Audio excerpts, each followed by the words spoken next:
One of these days, the Department of Energy will announce the winners of their Hydrogen Hub grant program, 7 billion, which will be allocated in parts, not immediately all, but that will be definitely a big boost for the hubs, valleys in the US. Hopefully it will not be valleys because water will stay there and it's going to be hard to produce hydrogen when everything is underwater. So that's my interpretation of valley. Moving on, talking about funding, I want to invite Ben Shorten, partner at Gibson Dunn, for our next panel, where we're going to talk about financing and investments. And who's going to pay for it, Ben? Up to you. Nice to meet you. Good morning, everybody. Thank you very much indeed to the organisers for inviting me to be part of this panel. Please, can you welcome to the stage, without further ado, Kapil Bansal, who is a partner in the consulting services at EY India, specialising in the energy transition. Kapil.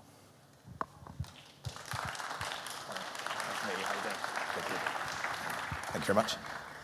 Next up is Tudor Constantinescu, who is a principal advisor to the Director General for Energy in the European Commission, working on energy priorities and initiatives relating to hydrogen and the energy transition. Thanks. Welcoming back to the stage, Edward Rios, who is currently serving as a commercialization executive in the US Department of Energy's Office of Technology Transition. Good to see you again. Thanks. And the fourth member of our panel is Andrew Doyle, who is a banker with MUFG, specialising in project finance, as well as a member of the UK's Hydrogen Advisory Council. Hi, Andrew. Great stuff, and we've got a variety of different backgrounds and jurisdictions here, so it should be a very interesting panel. So the theme of the panel is about how to access funding for clean hydrogen projects. And I think, as has been heard several times over the last few days, there's been a significant shortfall in the current funding of even announced hydrogen projects. The McKinsey report for the Hydrogen Council has estimated that less than 10% of announced projects have reached FID. We've heard from panel after panel about the challenge of raising financing, and that gap translates to a funding gap of about $380 billion by 2030. So there's a clear need for debt finance, I think is fair to be said. Andrew, I'm going to start with you. One key challenge to raising debt finance for hydrogen projects is offtake risk, and principally the requirement of lenders to have robust offtake contracts. As a banker, what steps do you think can be taken to relax those requirements and facilitate the flow of funds? Sure. So I think it's definitely one of the biggest challenges that we see at the moment.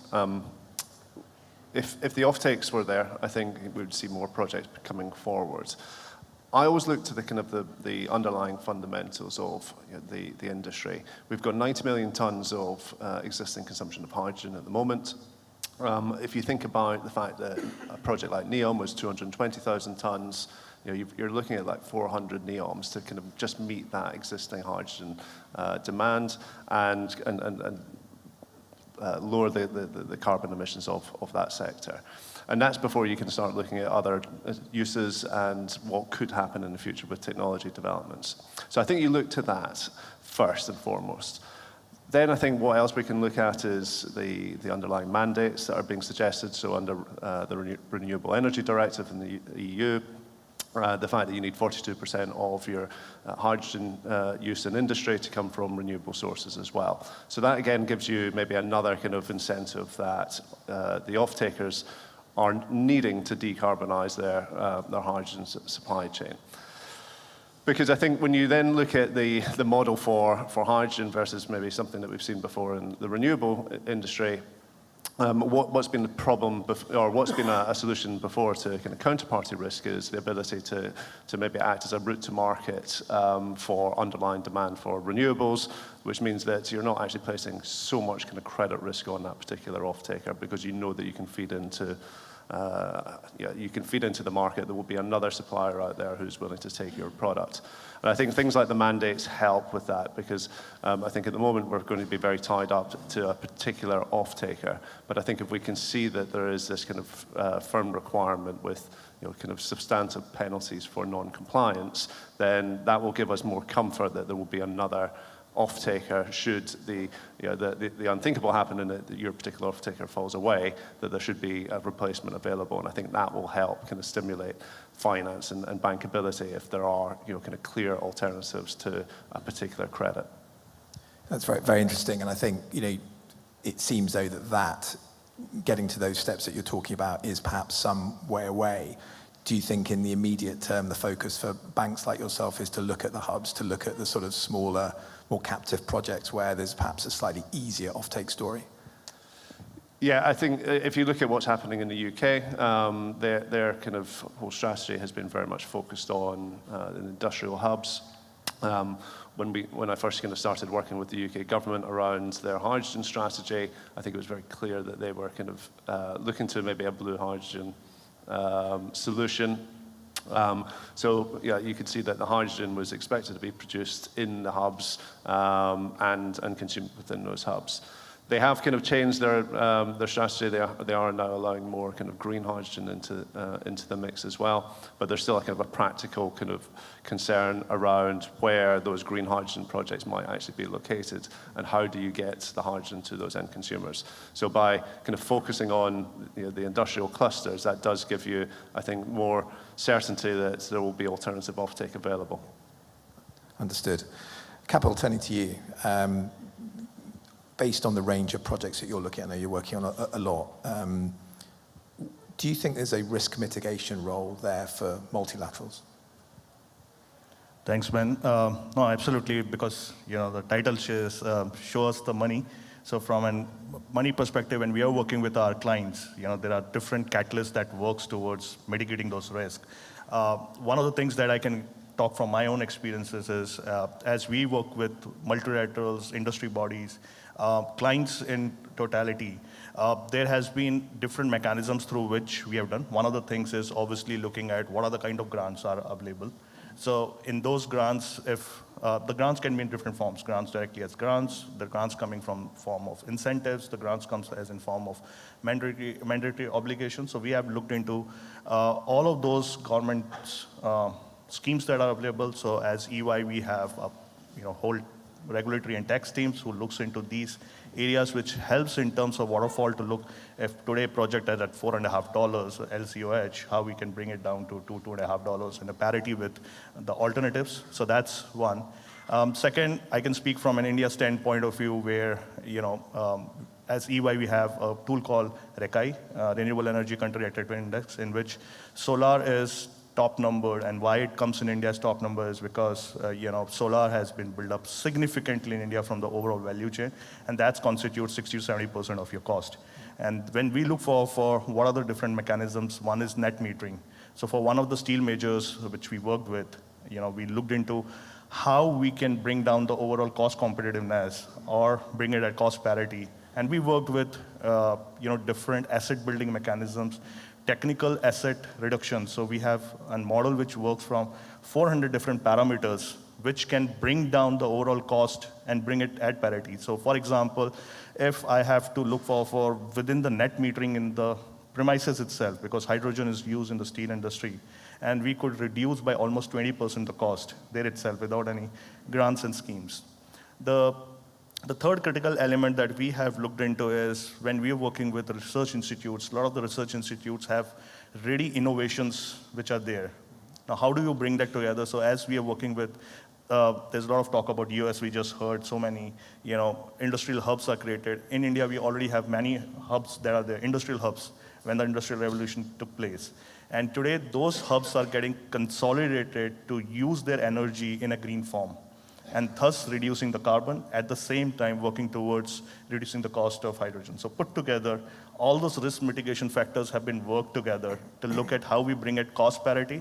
And there are certain use cases where we have even achieved certain cost reductions that are, use cases are there. One example that I was mentioning in the steel is bright annealing process, and in that we have able to achieve 10% reduction on a bilateral basis. And final, because we are talking about financing from the bank, and you mentioned on this project, the client work together to give us on a recourse basis the financing at 100% collateral free at an attractive rate of interest. So all put together, bringing my experiences and actually making this happen on the ground. So I mean, that's very interesting because it's focused quite a lot on the cost mitigation side.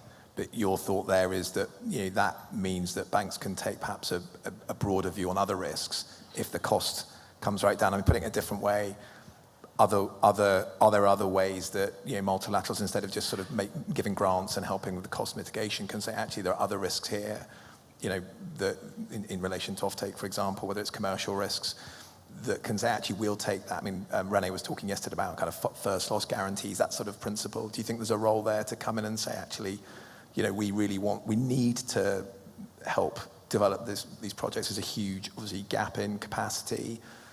The way to do that is to start taking off some of these risks, not just focusing on the cost side. No, absolutely. There are multiple risks. I myself has worked in a hydrogen plant 20 years back in a refinery. There are operational risks, technical risks, credit risks, financial risks. So as a part of all factors, if I look at in this particular project, the financial risk and the credit risk was taken care by the buyer, the consumer itself said that, we want to go green. And we have a mandate coming from EU saying that CBAM is there. How can we be prepared for that? So they took the credit risk and said that we want to go ahead with that, point number one. Point number two, on the operational risk side, we stepped in and said that let's work with the producer and identify what are the operational risk factors which can be reduced through the course of the project. One of the examples is the degradations of electrolyzers. Nobody knew how much of degradations can happen. We looked into case studies where examples are done, projects have been executed.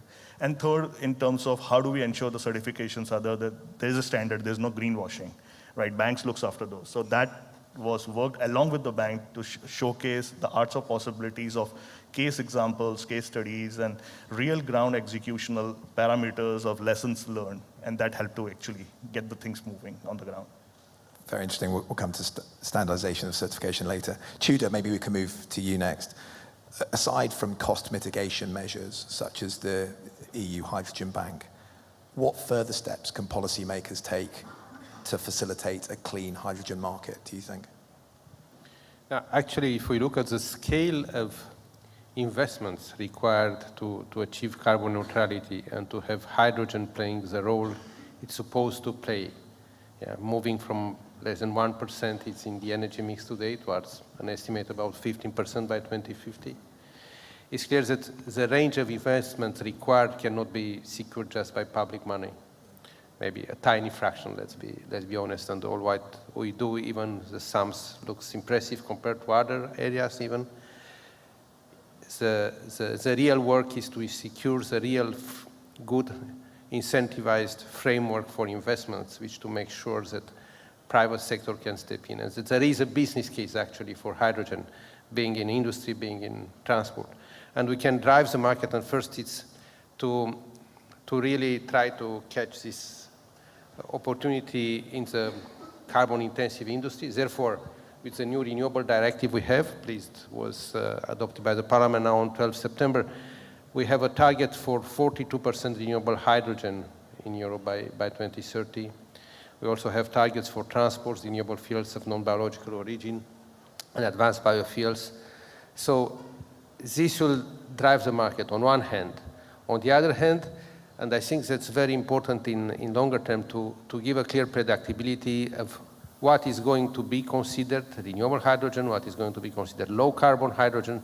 There is a need for both in the energy transition. For us, a priority, and with ambitions we have under the Green Deal for carbon neutrality, of course, renewable hydrogen, it's a center because renewables are the center of the energy mix and needs to be integrated, and more variable power we have, more a business case we have also for hydrogen, for large-scale storage, gradually in a number of applications.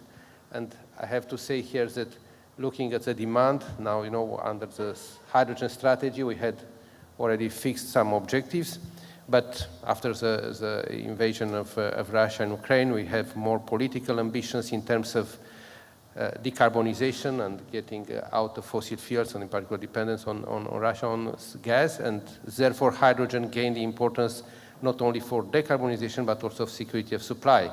So doubling the targets now with 10 million tons domestic production, 10 million tons imports, We aim also, in addition to decarbonization, to replace about 27 billion cubic meters of gas by 2030 in the energy mix. So all these elements give a security, if you want, of demand on one hand. On the other hand, we try to support the production, to identify the opportunities in Europe, but also for international, for a global hydrogen market which can emerge. Because at the end of the day, hydrogen, it's, if you want, the way to transform renewables into a global commodity and make it renewables which are effective and for local integration, so make them also effective at a global scale in terms of integration and in terms of driving the energy transition and the low carbon economy. So all these elements coupled with more sometimes specific targets, but also coupled with opportunities for financing and driving in different areas. So it is, of course, you mentioned the hydrogen bank, but let me mention that under the recovery and resilience plans we have after the COVID crisis, and member states already looked, and we pushed to look also at hydrogen, ideally also in a context of hubs and of clusters for industry, and they allocated over 11 billion euros already from these recovery and resilience plans only to hydrogen projects across EU in the member states. In addition to that, we try to look and to push for demonstration, for innovation, for finding new opportunities, financing the Clean Hydrogen Partnership you heard earlier, which in turn promotes the valleys, but also more research and looking at the value chains.